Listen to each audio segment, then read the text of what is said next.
पाकिस्तान के 5 ड्रोन्स मुख्तलिफ जगहों से उड़ान भरकर भारत की सरजमीन में दाखिल होते हैं। 5-6 पाकिस्तानी ड्रोन्स दिखे हैं और उनकी तरफ से कुछ इंट्रूजन की कोशिश करी जा रही है। हमारी L-70 गन्स ने फायर भी खोला। उसके बाद वो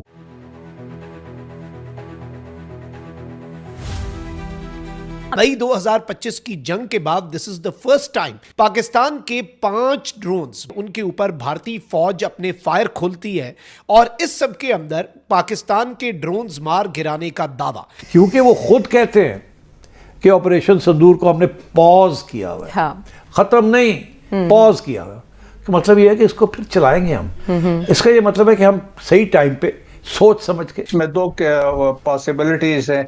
एक सब सरफेस को भी हिट कर सकते हैं। वो चाहे तो दुनिया की तारीख का पासा पलट सकते हैं। इंडियन फौज चाहे तो दुनिया की तारीख का पासा पलट सकती है। पिछली बारी एक जो 2 ड्रोन्स शूट डाउन हुए थे पिछले 1-2 हफ्ते के अंदर, उसके अंदर फोन्स थे, सिम कार्ड्स थे, उसके अंदर थोड़ी सी एम्युनिशन थी। ठीक है, इस दफा मैं समझता हूँ कि गैप वैप कोई नहीं होगा।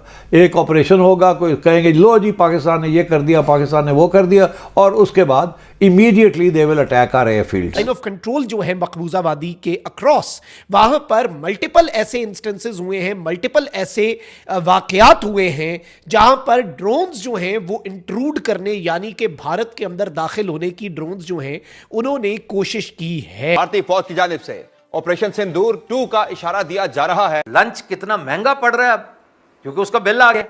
अगर वो कोई डैम भी बनाएंगे ना 10 साल बाद, 15 साल बाद, तो तब भी उस डैम का कंट्रोल हमारे हाथ में होगा। मस्त जोक मारा रे, ये हंस रहे हलकट हंस। और सुन, इंडिया में बने डैमों का कंट्रोल सर पाकिस्तान के हाथ में कैसे हो सकता है? ये वैसे ही हो सकता है जिस तरह हमने राफेल जहाज का रडार सिस्टम और रेडियो सिस्टम जैम कर दिया था। ना हुआ क्या, 5-6 ड्रोन आए, ठीक है, और नौशेरा सेक्टर के आसपास वहां पर थोड़ी फायर खोली गई। 1-2 गिरा दिए गए, बाकी जो इस तरफ आए नहीं थे वो वापस चले गए। ख्वाजा आसिफ साहब ने कहा हम तो अमेरिका के बगैर रह ही नहीं सकते, वो तो वेंटिलेटर है हमारा, हम घुटनों पे आ जाएंगे अगर अमेरिका ने कोई कदम उठा लिया। और 4 बार कॉल का जवाब ना देना, या 4 बार एक सुपर पावर का फोन आ रहा है आपको और आप उससे बात नहीं करते, आके उसकी कीमत अदा करें। जो वादा किया वो निभाना पड़ेगा, और अगर निभा ना पाए तो फिर ट्रम्प के सामने सर कलम कराना पड़ेगा। वो बैठने को कहते हैं सर, ये लेट जाते हैं हमारे वाले। हेलो फ्रेंड, जय हिंद। हिंदुस्तान स्पेशल न्यूज में आपका स्वागत है। दोस्तों, जम्मू कश्मीर के सांबा, राजौरी और पुंछ जिले में रविवार शाम अंतर्राष्ट्रीय सीमा और नियंत्रण रेखा से सटे इलाकों में संदिग्ध ड्रोन गतिविधि देखी गई। BSF के मुताबिक ये ड्रोन पाकिस्तान की ओर से भारतीय क्षेत्र में दाखिल होने की कोशिश कर रहे थे, लेकिन इंडियन आर्मी ने उसी समय फायरिंग कर इन ड्रोनों को मार गिराया। इन संदिग्ध ड्रोनों की मौजूदगी के बाद सेना और अन्य सुरक्षा एजेंसियों ने व्यापक तलाशी अभियान चलाया। राजौरी जिले के नौशेरा सेक्टर में LOC के पास गनिया कलसिया गांव के ऊपर शाम करीब 6:15 पर ड्रोन की गतिविधि देखी गई। BSF अधिकारियों के अनुसार ड्रोन को देखते ही सेना के जवानों ने मशीन गनों से फायरिंग की और इसी समय राजौरी जिले के तेरिया क्षेत्र के खब्बर गांव में भी एक अन्य ड्रोन देखे जाने की सूचना मिली। पाकिस्तान की ओर से लगातार हो रही ड्रोन गतिविधियों को देखते हुए सुरक्षा एजेंसियां हाई अलर्ट पर है। भारतीय सुरक्षा एजेंसियों के आकलन के मुताबिक जम्मू कश्मीर में कुल 131 आतंकी सक्रिय है। इनमें 122 पाकिस्तानी आतंकी और 9 स्थानीय आतंकी शामिल है। चलिए आगे इसी टॉपिक पर वीडियो देखते हैं। अगर चैनल पर नए हैं तो प्लीज चैनल को सब्सक्राइब कर लें और वीडियो को लाइक करके कमेंट में अपनी राय जरूर लिखें। बात यह है कि नरेंद्र मोदी को एहसास है इस बात का कि अब कहीं ना कहीं तो बदला लेना पड़ेगा, एस्टैब्लिश करना पड़ेगा, specially for the international community and for domestic supporters, कि we are capable of winning and we are going to win. And my sense is कि क्योंकि वो खुद कहते हैं कि ऑपरेशन सिंदूर को हमने पॉज किया हुआ है। हाँ। खत्म नहीं, पॉज किया हुआ है। मतलब ये है कि इसको फिर चलाएंगे हम। इसका ये मतलब है कि हम सही टाइम पे सोच समझ के तैयारी करके हम आएंगे, फिर हम बदला लेंगे। ऑपरेशन सिंदूर वो खत्म नहीं हुआ, तो या तो वो कहते ना खत्म हो गया तो बात खत्म हो जाती, पर नहीं। So these are the reasons why I think कि किसी न किसी स्टेज पे वो सोच समझ के पूरी तैयारी करके और वो फिर कोई ना कोई फॉल्स फ्लैग ऑपरेशन करेंगे जिसके बेसिस के ऊपर एक सरप्राइज अटैक लॉन्च करेंगे।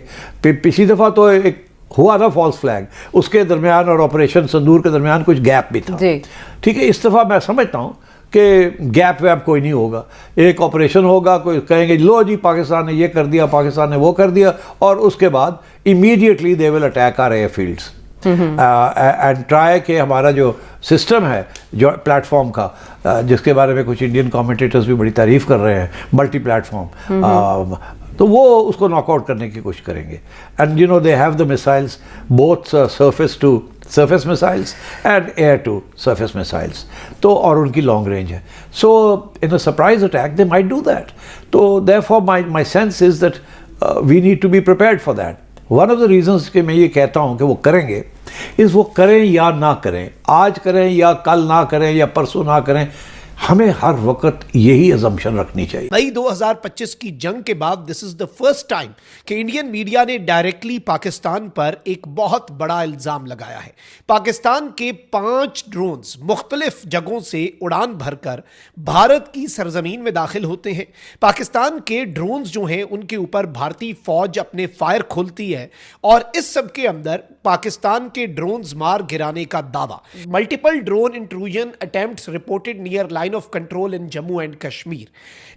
ये बेसिकली कह रहे हैं कि लाइन ऑफ कंट्रोल जो है मकबूजा वादी के अक्रॉस, वहां पर मल्टीपल ऐसे इंस्टेंसेस हुए हैं, मल्टीपल ऐसे वाकयात हुए हैं जहां पर ड्रोन्स जो हैं वो इंट्रूड करने यानी कि भारत के अंदर दाखिल होने की ड्रोन्स जो हैं उन्होंने कोशिश की है। और इस सब के अंदर मैं आपको ये बताऊं कि हिंदुस्तान टाइम्स क्या कह रहा है। हिंदुस्तान टाइम्स कह रहा है कि suspected Pak drone seen hovering over Jammu and Kashmir border areas. ये कहते हैं कि जी कुछ फ्लाइंग ऑब्जेक्ट्स जो हैं वो इंडिया की टेरिटरी के अंदर आए, लाइन ऑफ कंट्रोल और इंटरनेशनल बॉर्डर को क्रॉस करते हुए, और ये जो फ्लाइंग ऑब्जेक्ट्स हैं जो कि अनआइडेंटिफाइड थे इनिशियली, इंडियन आर्मी जो है उसने पाकिस्तानी ड्रोन के ऊपर फायर खोल दिया है। नौशेरा सेक्टर जो है लाइन ऑफ कंट्रोल का, जो राजौरी का नौशेरा सेक्टर जो है उसमें इंडियन आर्मी ने पाकिस्तान के ड्रोन के ऊपर, पाकिस्तान की तरफ से मुबैना तौर पर ड्रोन आया, इंडिया की टेरिटरी के अंदर दाखिल हुआ, लाइन ऑफ कंट्रोल की वायलेशन हुई और इंटरनेशनल बॉर्डर की भी। फिर ये कहते हैं कि LOC Rajouri sector, Republic TV Arnab Goswami वाला रिपोर्ट कर रहा है कि इंडियन आर्मी ने इसके ऊपर फायर खोल दिया पाकिस्तान के ड्रोन पर। फिर बेसिकली ये कह रहे हैं कि भाई इंटरनेशनल बॉर्डर और लाइन ऑफ कंट्रोल पर कुल 5 ऐसे वाकयात हैं जिनमें ड्रोन्स को स्पॉट किया गया है, जिनमें ड्रोन्स को ऑब्जर्व किया गया है कि वो इंडियन साइड के ऊपर एंटर हुए। वो एक कहते हैं वो बैठने को कहते हैं सर, ये लेट जाते हैं हमारे वाले तो। मैं आपको बता रहा हूँ, आप बड़ी नादान है। मैंने तो कभी नहीं कहा कि यूएस उठाएगा, पता नहीं कौन उठाएगा, मुझे तो नहीं पता। अब ये भी मेरे से ही बुलवाओगी कि उठाएगा भी कौन।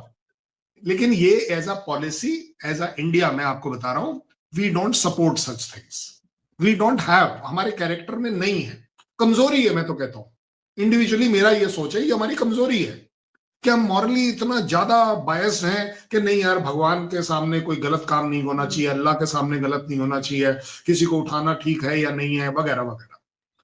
और इसीलिए आप देख रहे हैं हम सफर कर रहे हैं। बट उससे भी बड़ी बात यह है, ये जो आपने बात करी ना ऑयल की, क्योंकि वो रह गया पॉइंट, सबसे बड़ा point, is it actually a war of oil? I don't think. Oil is पूरी दुनिया, मैं आपको एक नया इंटरप्रिटेशन देता हूं, आई थिंक आपके शो पर पहली बार कोई इस तरह की बात करेगा। दिस इज नॉट अ लड़ाई ऑफ ओनली ऑयल।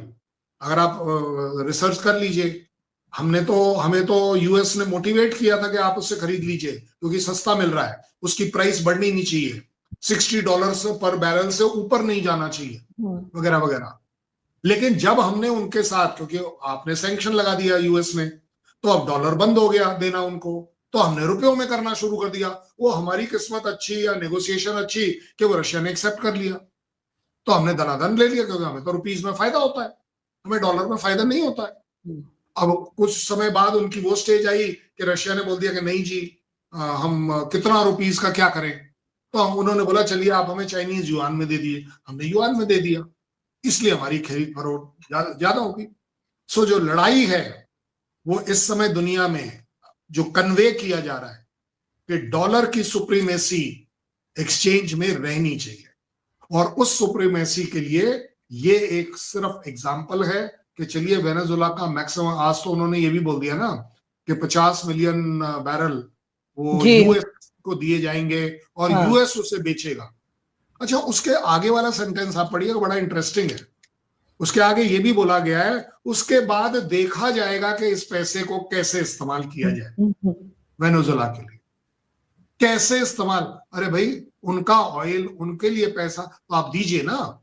हाँ बिल्कुल, बड़ी सीधी बात है। लेकिन सर भाई, ईरान हमारा- क्यों खौफजदा है जी? नहीं, ईरान इसलिए ना, क्योंकि देखिए ईरान के लिए बहुत बड़ी तकलीफ ये हो गई कि ईरान अपना ऑयल बेच नहीं पा रहा था।